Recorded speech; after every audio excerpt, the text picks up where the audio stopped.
The trial of Donald Trump's former campaign chairman, Paul Manafort, has entered its sixth day. The star witness, Rick Gates, Manafort's one-time deputy, is on the stand, describing for the jury exactly how he and Manafort defrauded the government. Paul Manafort is on trial for bank fraud, tax evasion, and other crimes related to his dirty book of business, largely for pro-Russian clients. It's a trial that has brought to the surface Manafort's lavish spending and the inconvenient truth that he went to work for Donald Trump for free at a time that he was in debt and inextricably linked to Russian oligarchs. He worked for Mr. Trump at a time that the GOP policy platform at the Republican National Convention was changed for the very first time in history to advance policies supported by Russian President Vladimir Putin. The Manafort trial is playing on a loop in Donald Trump's White House, along with coverage of the continued fallout from the president's tweet Sunday, in which he appeared to throw his son, Donald Trump Jr., under the bus for meeting with, wait for it, Russians to get dirt on Hillary Clinton. These troubling storylines intersect for the president at a time that he finds himself under ever-increasing pressure to sit for an interview with special counsel Robert Mueller. The Washington Post reporting, quote, Rudolph Giuliani, President Trump's lead attorney for the ongoing special counsel investigation, said Monday that Trump's legal team is planning to send a letter to special counsel Robert Mueller this week. The letter will largely rebuff Mueller's latest offer of a presidential interview that would include questions about possible obstruction of justice. Here at the table for the hour, MSNBC contributors Steve Schmidt and Matt Miller. But first, to react for the very first time to the events weighing on this president, different threads, of a single story. Questions about Russians in contact with people in the president's inner circle. Former CIA Director John Brennan, lucky for us, now a senior national security and intelligence analyst for MSNBC and NBC News. I understand now, sitting here today, why Donald Trump, a week or so ago, said, don't believe what you see, don't believe what you hear on the news channels, because when you take all these events just this week together, they paint a very compromising position for this president on the question of Russian influence. Well, I think that's right, Nicole. And I think we've seen over the course of the last 2 years, basically, an effort on the part of Mr. Trump and others to try to inoculate public perceptions of what actually happened during the campaign. First, there were no meetings. Then there were meetings, but they were focused on adoption. They were benign. Then they acknowledged that there were meetings and there were some issues that were discussed. But now we're at the point of them saying that, well, collusion is not against the law. So I think this just reflects just this steady slide of the Trump team to try to acknowledge that some things happened, but they weren't wrong, they weren't illegal.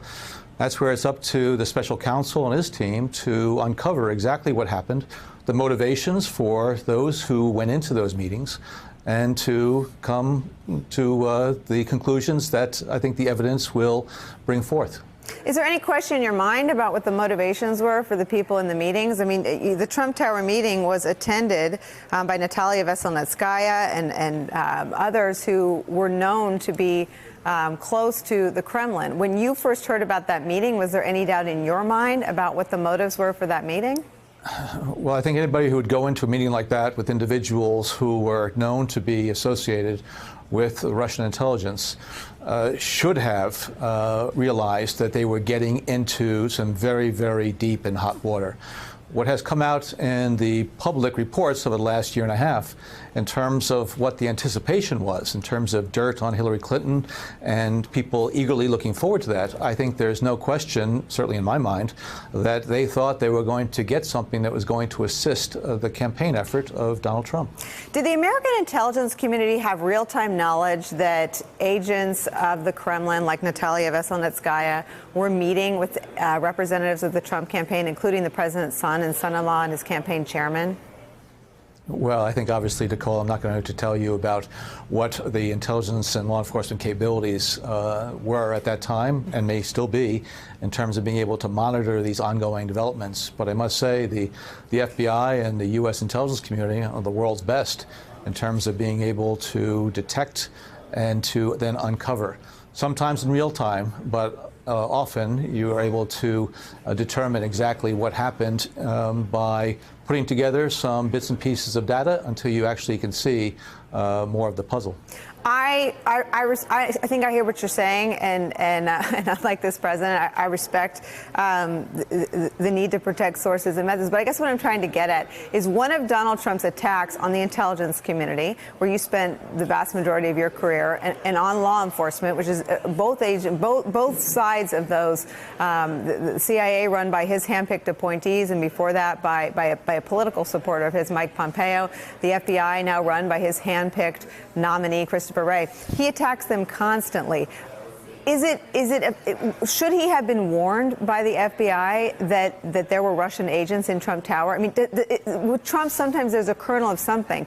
Do you know if there was enough information in the possession of the U.S. government that in hindsight, maybe he should have been warned?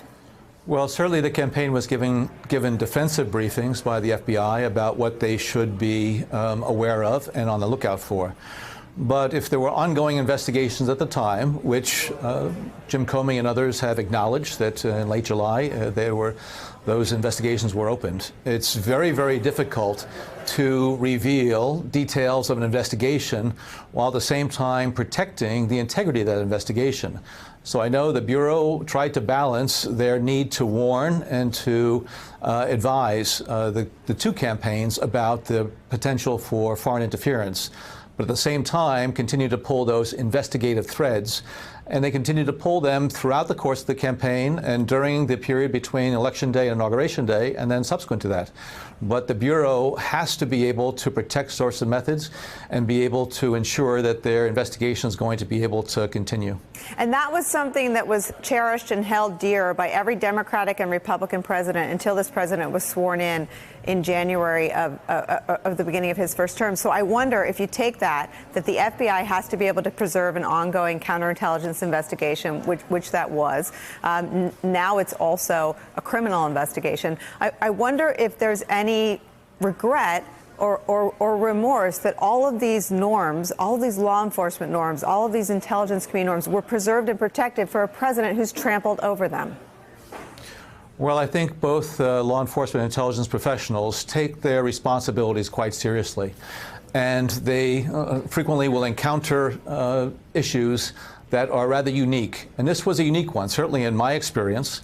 We never had, during an ongoing, hotly contested presidential campaign, this type of foreign activity, as well as the type of activity that was uncovered in terms of interactions between people affiliated with the campaign and these foreign actors. So it was a very, very difficult balance. I'm sure there are individuals who, looking back on it now, say maybe we should have done a little bit more of this or a little bit less of that.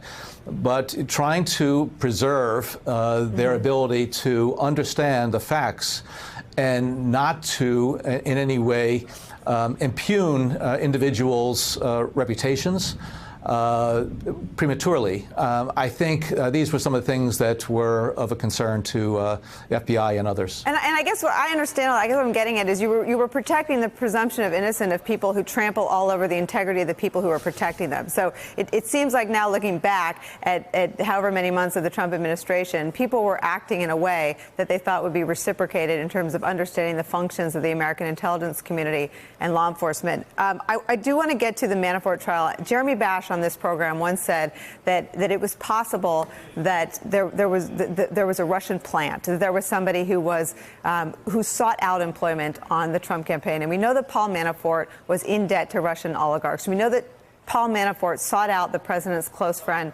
Tom Barrack, and asked to get in front of Trump. We know that Paul Manafort went in at a difficult time for the campaign, served as its chairman at a time when the platform at the Republican National Convention, coincidentally, perhaps, maybe it's Donald Trump's one true intellectual impulse on foreign policy, which I don't think it's a coincidence it happens to be about Russia, changed to a pro-Russia position. What do you make of the fact that Paul Manafort, while I understand this trial is about financial crimes, is one of the first characters who could have been perhaps planted there or placed there as a Russian agent inside the Trump campaign? Is that implausible to you? No, it's not implausible. I see so many dimensions of how the Russians take advantage of opportunities, so many elements of Russian tradecraft that could be present here. Identifying individuals who may have direct or indirect access to centers of power, either current or future. individuals who have different types of vulnerabilities, whether it is financial vulnerabilities or vulnerabilities as far as being prone to flattery and their ego needing to be polished. There are people who have foreign business connections that could be exploited, opportunities to dangle business opportunities in front of them. And a lot of times individuals who may have these weaknesses and these vulnerabilities will seize upon it. Sometimes they turn a blind eye to the potential that it could be, in fact, a ploy by a Russian intelligence element. But a lot of times people recognize that there are vulnerabilities here in themselves, but still will pursue this because they have tremendous financial pressures upon them. And I think what's coming out in this case is that Paul Manafort faced very, very serious financial problems and was seeking to capitalize on them. So I think the special counsel's team has done a good job, what I've seen so far publicly, in terms of uncovering some of this. And Rick Gates now is acknowledging his role in this. You know, when I see this continued case evolve, I keep thinking about sort of those who are affiliated with Mr. Trump. It's almost like a pack of cars going down a highway being pursued by law enforcement. Yeah. And some of those cars have been pulled over and have now cooperating with the authorities, the Mike Flynn's and George Papadopoulos's and Rick Gates. There are some of those cars that have been pulled over and are still resisting arrest, like Paul Manafort. And then there are the other cars that are still on that highway, driving recklessly, careening back and forth, bumping into guardrails.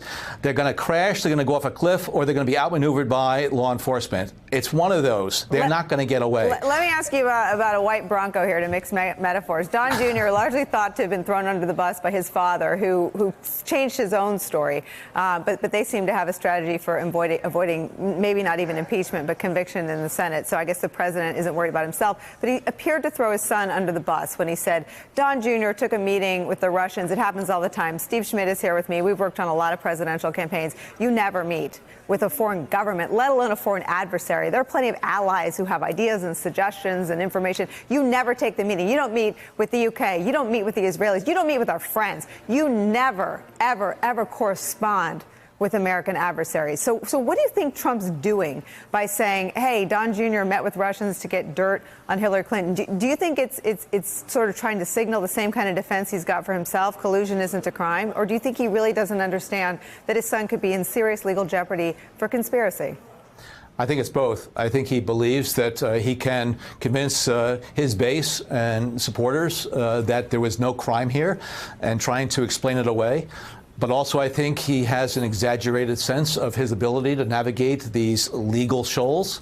And I think he has done a lot of damage to his legal defense and his son's legal defense.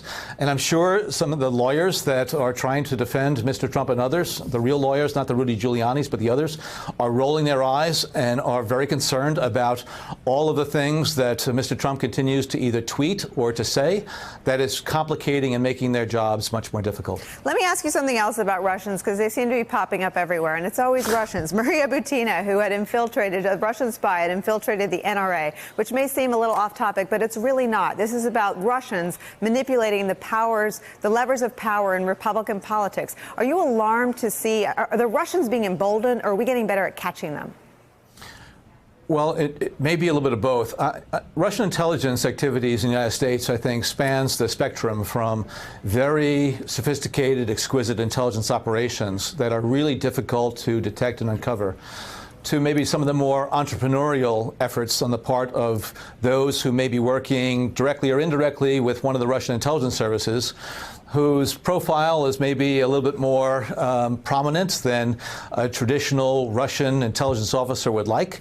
And so therefore people like Butina, who have come across the radar. To me, it doesn't smack of very sophisticated Russian intelligence tradecraft. It is very aggressive and assertive, and she had a profile that I think was inconsistent with what a Russian intelligence officer would want of his or her asset or person working on their behalf in the United States. I read Red Sparrow. I think I know what you're saying. Let me ask you one more question. You once now famously talked about witting and unwitting accomplices to the Russian effort to meddle in the 2016 election. In my mind, maybe erroneously, I put Don Jr. in the unwitting category. Do the events of the last week move him over to perhaps a witting accomplice to the Russian efforts? He responded, "I love it." His father now says he absolutely walked into a meeting with the Russians, people that we now know to have ties to the Kremlin, and sat there willingly wanting to receive dirt on Hillary Clinton. Would you now, in terms of his sort of legal standing and the role that he has played in all this, would you move him into the witting category? Well, I think I would put him in the witting category in terms of knowing, going into that meeting with an anticipation and an expectation that he was going to get dirt from those individuals that were associated with Russia. Whether he was witting of just how bad that action was, I don't know. But if he had that position within the Trump campaign, he certainly should have been aware, and those who were working with him should have been aware, that going into that meeting in and of itself, just by definition, would be problematic. So I think it was a bit of naivete, a bit of overly self-confident, but also believing that he could get away with it and not be held to account one day. And I think he was certainly wrong on that score. Yes, he hadn't met Mr. Mueller. John Brennan, thank you for your time. We're always grateful to have you. Great way to start. Thank you. Hey there, I'm Chris Hayes from MSNBC. Thanks for watching MSNBC on YouTube. If you want to keep up to date with the videos we're putting out, you can click subscribe just below me or click over on this list to see lots of other great videos.